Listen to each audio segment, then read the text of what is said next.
Guys, we are gonna attack this transmission leak on the basement bird today. So we got up in the air, you can see, look up here, see how wet everything is from blowing back. Our big thing is it's coming out of the shifter seal. So unfortunately to get to it, we have to drop the pan and the valve body for what I've read.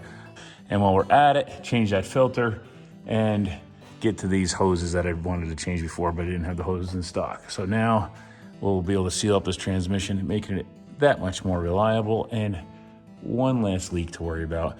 I ordered a transmission speedo seal, but that's dry as a bone up there. So I think it's all coming from, I know it's leaking from there pretty good. So I think that'll take care of most of our leak and we should be good to go. The engine leak, we got some oil coming out, I believe the rear main seal, but it's also very wet on the side of the block. So I got valve cover gaskets. We're hoping that'll take care of most, if not all of it. And then, I don't know, maybe one of these winters we'll pull this drivetrain out and just reseal it all.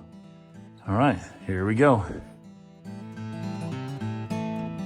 So Ford, in their infinite wisdom, decided to put this bracket here that ties the unibody together. Now, there's 2 bolts on either side that could take this out, but they could have moved it forward maybe like 1/8 of an inch, but you can't fit a socket in there. But you can come over here and I can get it on there. I had to use a 1/4 drive ratchet because the socket's a little thinner, and they gave me the room to get in here.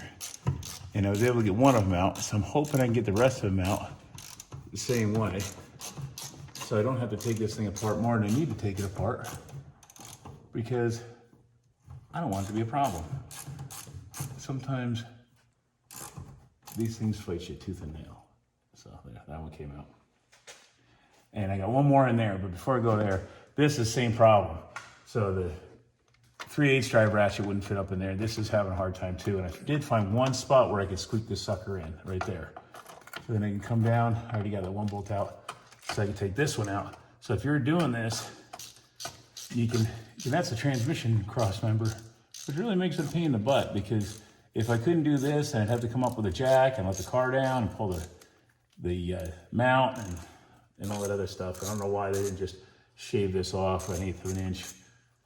So now if I can find that magic sweet spot where it comes out again, there we go. One here and one more tight one there. And this pan's ready to spill fluid all over our heads. So we'll get these out and see where we're at.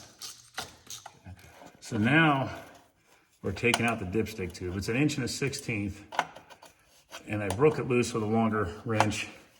Had to put a couple bolts in loosely into the pan. And I'm taking this sucker out. It must be flying thread because it's taking forever.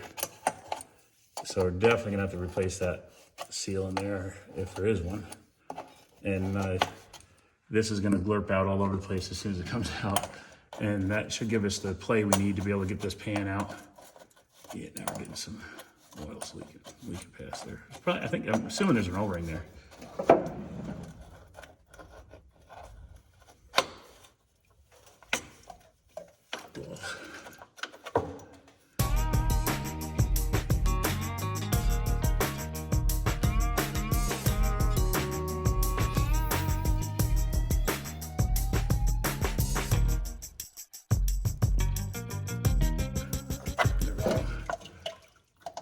Ooh, look at that. All right. Glurb, glurb. All right, so we got the pan completely loose. But I don't have to worry about this front piece, but I do have to take this out because that lip of the transmission is hitting right here and here. Will not move forward at all. So I do end up having to pull this transmission out. So when I have that out, I think I'm gonna thin up that line there, give us a little bit more working room, which means I gotta pull this bolt here, this bolt here. That'll drop this down, then the 2 bolts for the actual transmission mount itself, and then up just enough to be able to get that out from under. That worked. Ish. Oh, got that part done. Now I gotta check out the front. Let's hold the front now. Back.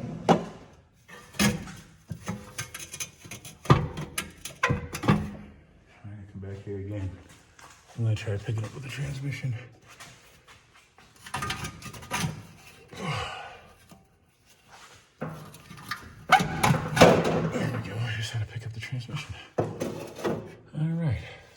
have that part. Now we have access. So we're gonna let this sucker drip and drip and drip so it doesn't drip on me. And let's see what the pan looks like. Not too bad, actually. Not a lot of parts in there for something that's been sitting around. I'm pretty happy with that. That's cool. So all I had to do was loosen the transmission. I took the bolts out of the transmission mount, but I just loosened the cross member. And that gave me room where I was able to pick up on the transmission and get this part forward, and then I had to pick up again to get it around that other one. A lot of times I get a belly between the bolts, and that leaves a spot where stuff can get through to leak. So what I like to do is after I clean the pan up, we clean it in the parts washer, I'll go through and hammer these pretty flat. Done.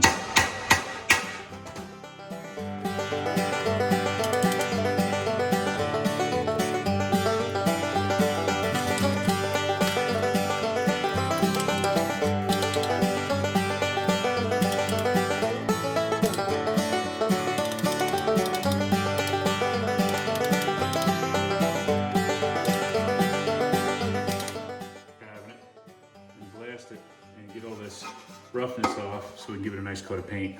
And but we'll blast it before we paint it. I'll clean it with soap and water one more time, make sure we don't get any grit. We don't want to get grit down in here. There's not an O-ring that goes in there. That's got a double flare fitting in there, so that shouldn't leak at all. It was good and tight before, so it should be good. But we want to make sure this is a nice clean paint thing. And primed up with acid ash primer. And then next thing we're gonna do, is gonna paint it with some silver paint that we have.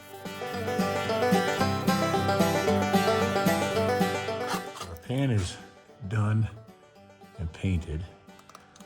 So now we got to take this filter. Oh, we can get that thing. I had it off. There we go. Take that filter out. There we go. You see the filter just fits on that nub there and that one there. And it's gonna allow us access to the valve body. Probably gonna have to pull these tubes out.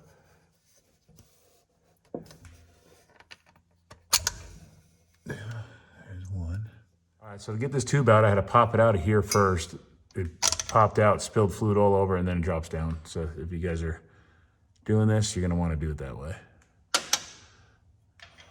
And they only go in one way, so it's pretty easy. Okay, so as per the instructions that I found, the only place I could really find any kind of useful information was squarebirds.com. There was an article on a step-by-step on how to do this. And it says, take out the 7/16 headed bolts that hold the valve body together. Do not remove the 3 that hold the valve body to the case just yet. So these must be the 3 that hold to the case. We're gonna take out these guys first. Then after that, we're going to remove the 4 screws that hold it together, and then we're going to carefully slide the valve body section that is now loose off the 2 straight tubes.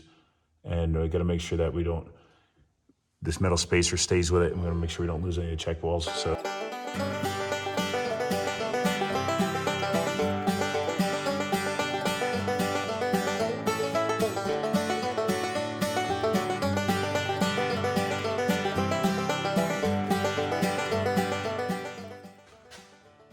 So we have 1, 2, 3, 4 of these screws that have to come out.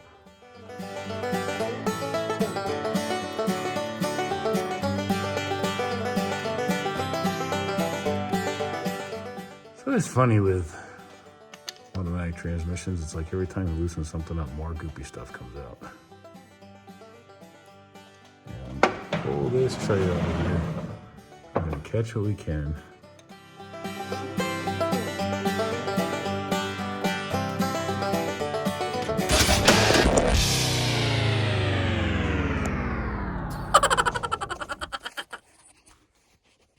All right, well, it came off.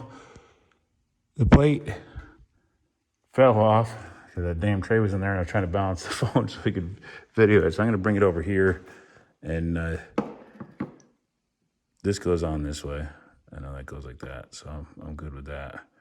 But what I don't know is if there's a check bowl in here because there's too much fluid. So I'm gonna have to get some stuff and See if I can figure out where the check ball is. This came straight down. This slid off and flipped, so I'm sure that if there was a check ball in there, it probably stayed there. So I'm gonna grab a little screwdriver and we'll noodle around in there. See if we can find one.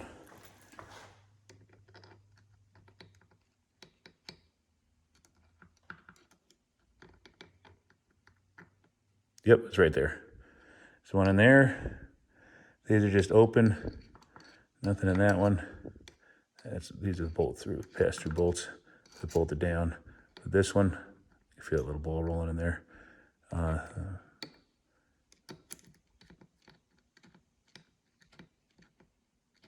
There's something in there. Feels like another one in there. Fluid's in there, so I can't really tell, but I'm gonna assume there is and just kind of keep it like that. So we're gonna put that cover back on there, and I will clean and wipe that down before we put that back together. So there's the actual valve body. I'm gonna pull these 3 bolts out now, and this will drop down and give us access to where that bolt is. So let's get some light on the subject. If I can find a place to hang it, and make sure you use a nice hot bulb so it burns you good. That's the old school way of doing it. I don't have the LED lights yet. I'm at my dad's garage, and he refuses to change over.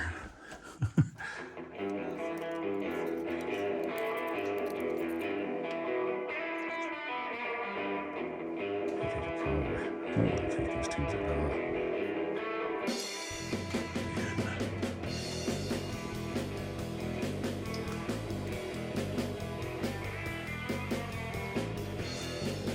These guys are shorter than the other bolts, as expected.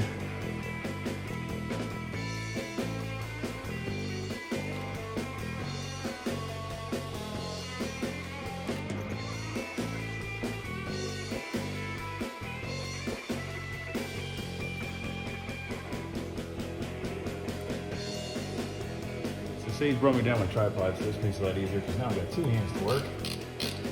And I don't have to worry about getting the crap all over everything.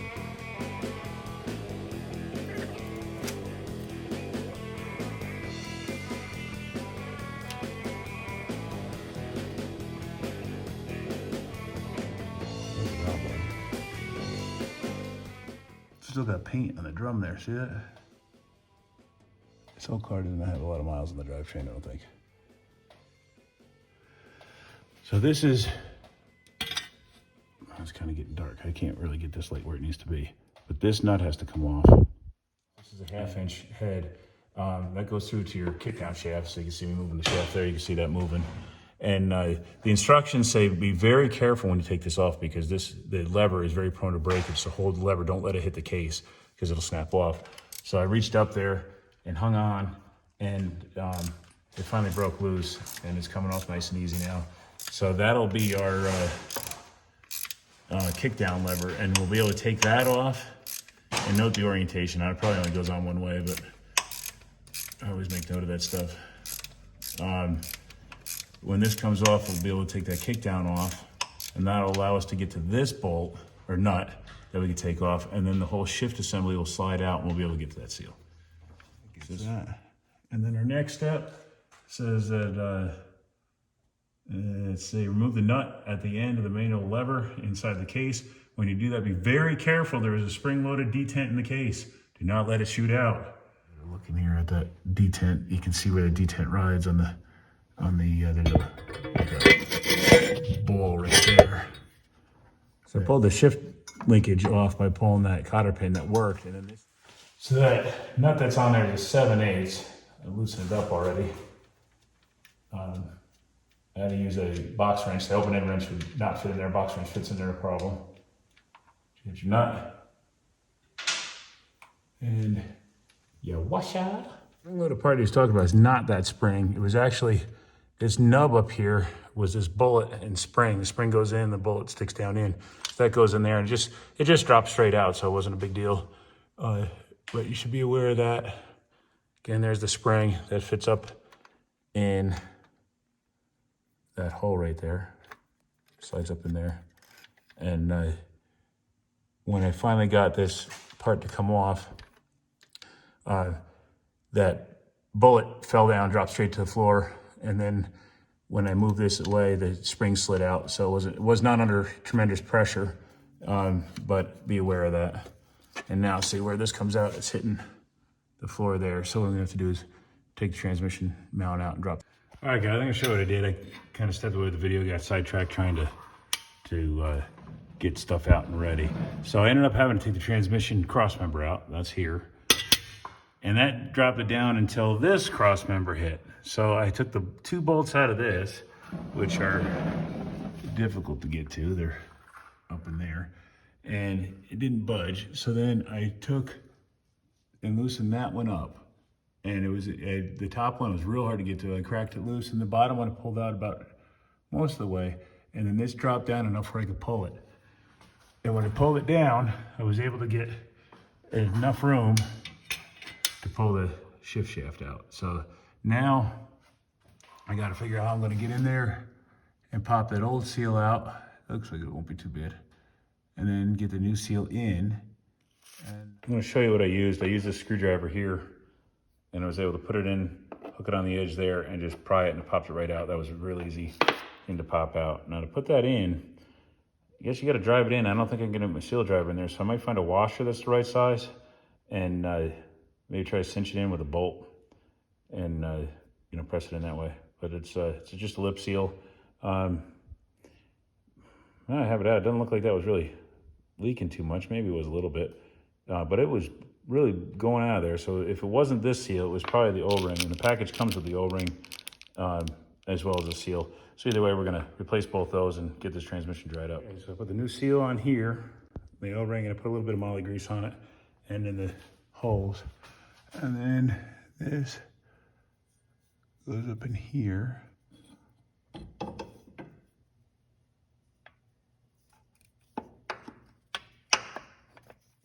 And just slides in to the old spot. And now we can start to put this back together. So everything's moving nice and smooth. And we gotta get this arm back up on here with that spring in there. And that's gonna be a tricky little thing. So I'm gonna get this camera set up. I keep saying I'm gonna do that and then get sidetracked working on this thing instead, because I wanna get it done. So we'll get this set up so you can see. I'm gonna pull the shift shaft out, or the kickdown shaft out a little bit, so I can get this up in there. And I have to get that spring.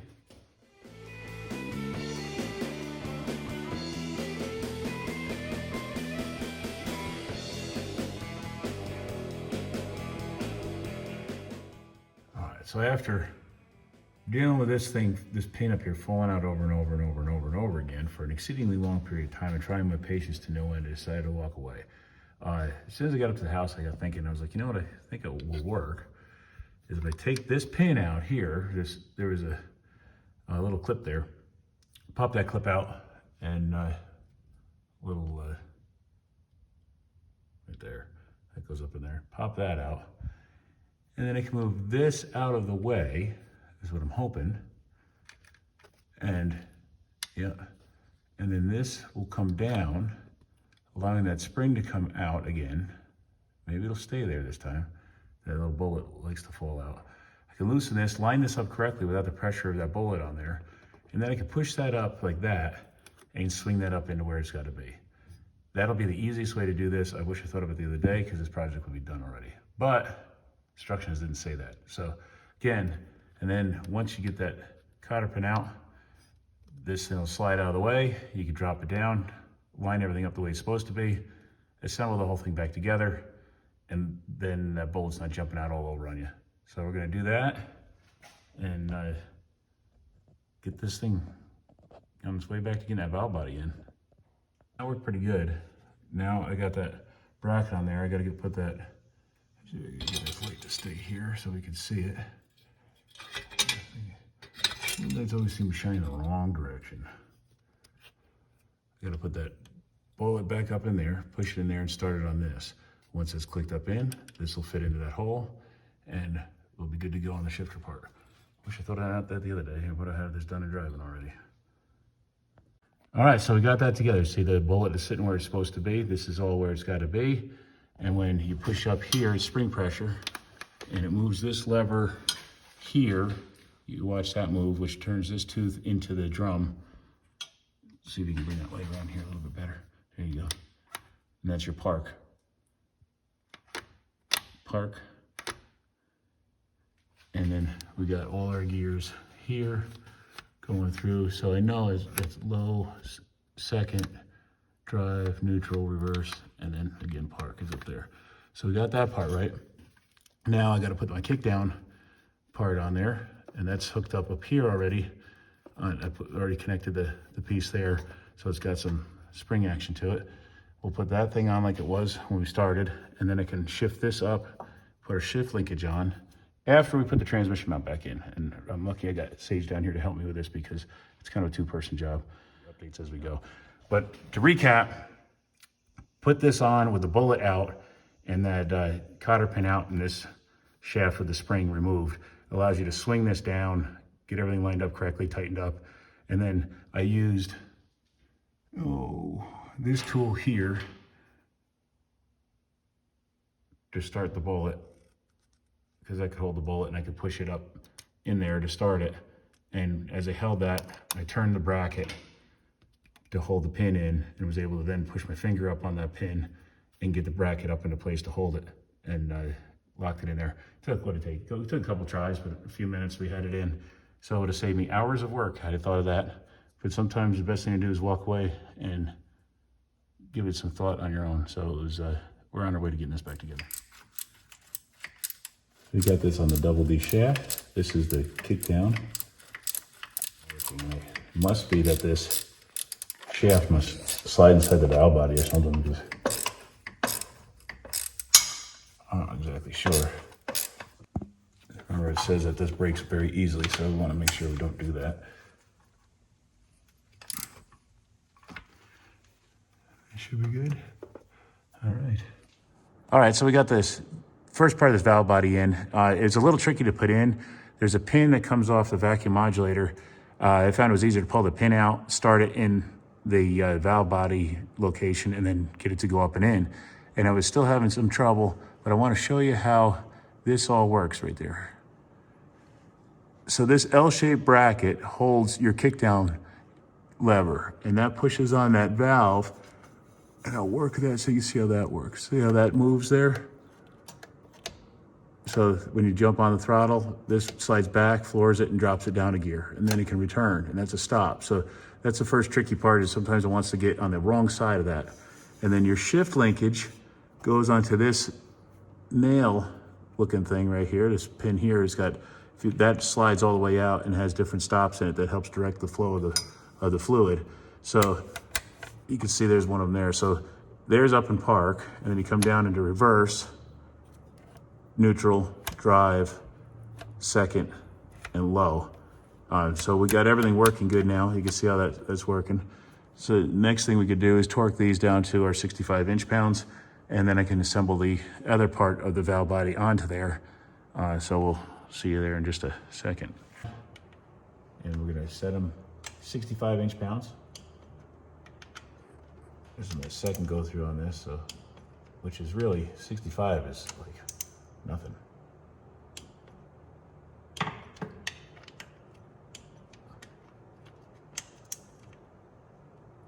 All right, there's that. Now we can put the next piece in. And this is the one you gotta be careful of, because it's got the check rolls and stuff in it, so you wanna make sure it stays low. But you also have the tubes you don't wanna forget. These guys go in, so you wanna make sure they're in there. And they're the same length, same size, so you don't really have to worry too much about that once you have them in the right spot. And there's that steel plate that's up there too. You wanna make sure that stays where you need it to be. Wiggle that sucker into place. That steel plate's gonna be important. It acts like a gasket, keeps the fluid where it needs to be. And then we're gonna have our series of bolts and screws that go in. There are these longies. All right, so to get this in, I got this one started first, and then I used a little hammer, little body hammer, and just tapped this over here. So see, now that went nice and in where it's supposed to be. So it's lining everything up. Just a nice little gentle tap is all you need. The bolts that are going in there are really long and only threaded on the last little bit. And you got to get everything lined up. So before we tighten anything up, we want to get everything started. 2 more screws to do. And then we can go ahead and snug these suckers up. There's our 4. And now we can take and tighten our bolts. So I'm gonna tighten them till they bottom. And give them a little twist. You got a set of 65 inch-pounds.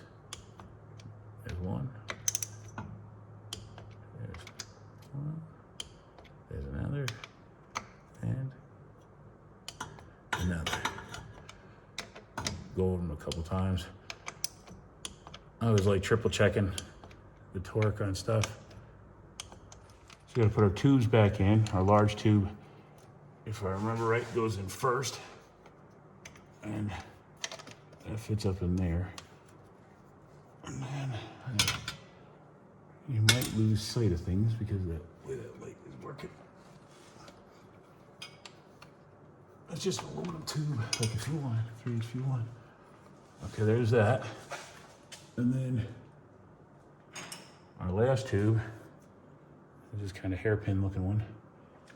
And let's see, that one goes like this.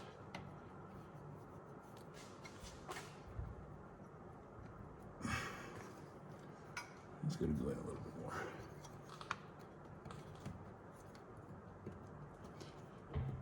There it goes. Here, click when it's seated.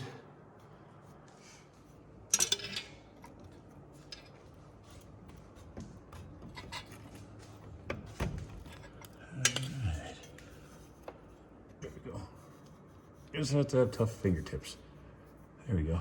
Alright, so that's in. So shifter linkage is hooked up. Valve body's all done and everything's all hooked up and working there. So our next step is to get the filter in, and then we can goop up our pan gasket with a little bit of silicone and stick that on there, and then we can finish bolting everything. Old filter, that one's screened all the way through. This one doesn't look like it's gonna filter as much, but it's a solid bottom. I don't know if one's better than the other, but this is the one we ended up with. It's a slightly different shape. So I hope it does well. This transmission shifted great. So the way the filter goes in, you got the small tube here that fits into that, and this big tube fits around this. So it's pretty easy install.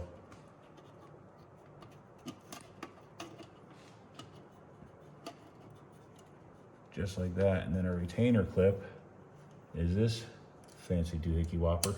Clips on there, and that's it. Filter's in. The Permatex Ultimate Gasket Maker Gray. It's real liquidy. Which the nice thing about it is like you can smear it real good. I like using that on the port gaskets because it spreads real easy, isn't real slimy. This is an older tube, so it's actually thicker than the other tube.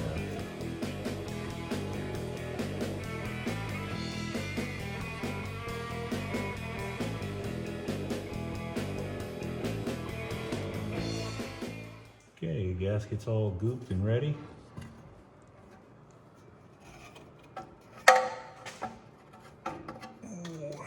Dipstick tube is in the way.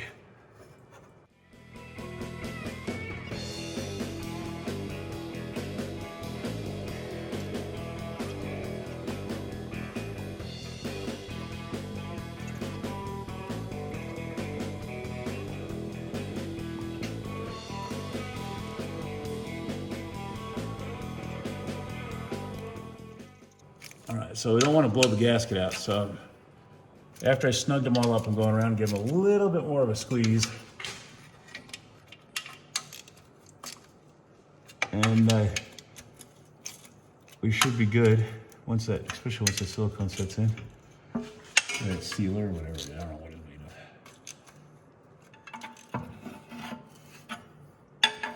made of. It's a big tube. It's 1 1/16 wrench to put this stuff in here. It's a gigantic flare fitting. So this was not leaking at all, which is a good sign. So I'm hoping I had that same fortune with everything being buttoned up on this.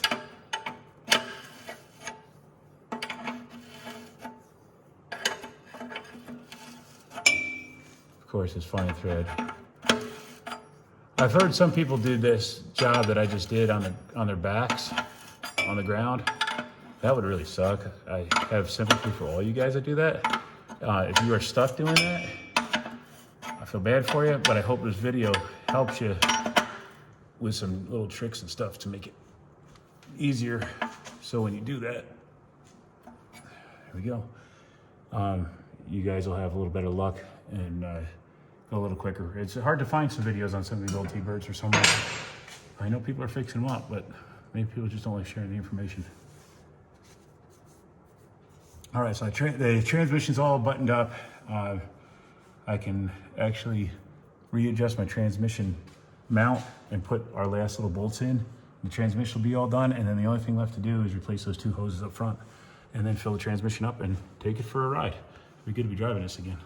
All right, so we got the lines replaced, took it for a ride. Actually took it to work today. Checked the fluid. I put 7.5 quarts in, and it was still down a half quart, so I just went out and got another half quart after work. Replaced the line. You can see this line here. I thought they were cut and replaced. They're definitely not the factory lines, but they are the factory steel lines. They're actually a coupler in there, so that is correct. And then the other one is down below. You can't really see that in there from the top side here. So we got nice all new lines here. The transmission is now full. I'm just letting that drip down in there. And here's the cool part. Let me show you in the garage here. Brought it up off the lift and brought it up to my house again and parked it here overnight. Yep, that's engine oil. I got what I believe to be a rear main seal leak, but it's also coming down. It's wet on the cylinder heads and stuff. So I think it's also the valve cover gaskets. I think they're running down and dripping. You can see a little drip right there off the front of the block. So that's the rear of the block. That's the front of the block, but nothing red. So that's awesome. And if you look over here, these are old stains, but this is where it was leaking before. Much bigger problem than it was. So now we're down to just the oil leak. So that was successful.